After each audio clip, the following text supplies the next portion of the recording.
அனைவருக்கும் அன்பு வணக்கம். இன்று நாம் ஒரு மாபெரும் ரகசியத்தை பற்றி பேசப் போகிறோம்.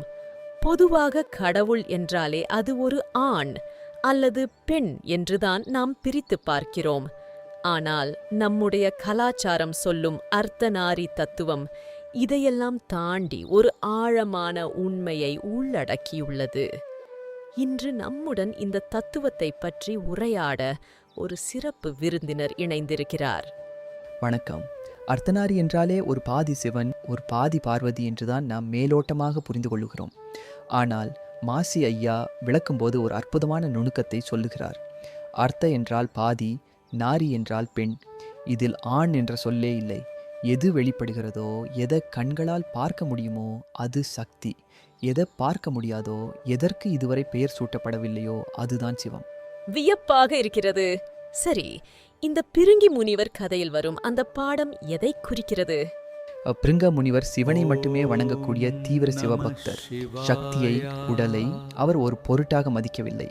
இதனால்தான் அவர் தன் உடல் தசைகளை இழந்தார். ஐயா சொல்வது போல சக்தியை மதிக்காமல் சிவனை அடைய முடியாது. ரமண மகரிஷிக்கு கூட உடல் உபாதை ஏற்பட்டதற்கு அவர் உடலாகிய சக்தியை விட சிவத்தில் மட்டுமே லயித்திருந்ததே ஒரு காரணமாக சொல்லப்படுகிறது.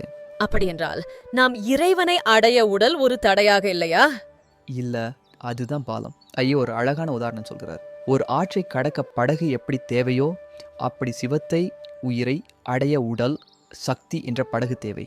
படகை சரியாக ஆரோக்கியமாக வைத்திருந்தால் மட்டுமே நீங்கள் மறுகரையை அடைய முடியும். அதனால்தான் நம் சித்தர்கள் காயகல்ப முறைகளையும் மருத்துவத்தையும் உருவாக்கினார்கள். மிகச் சரியாக சொன்னீர்கள். நிஜமாகவே இந்த உடல் ஒரு சுமையல்ல, அது நாம் இறைவனை சென்றடைய கொடுக்கப்பட்ட ஒரு உன்னதமான கருவி என்பதை இன்று ஆழமாக புரிந்து கொண்டோம். நம்முடைய ஒவ்வொரு மூச்சும், ஒவ்வொரு அணுவும் அந்த சக்தியின் வெளிப்பாடுதான். இப்போதைக்கு இந்த பகிர்வு அனைவருக்கும் புரியும் என்று நினைக்கிறேன்.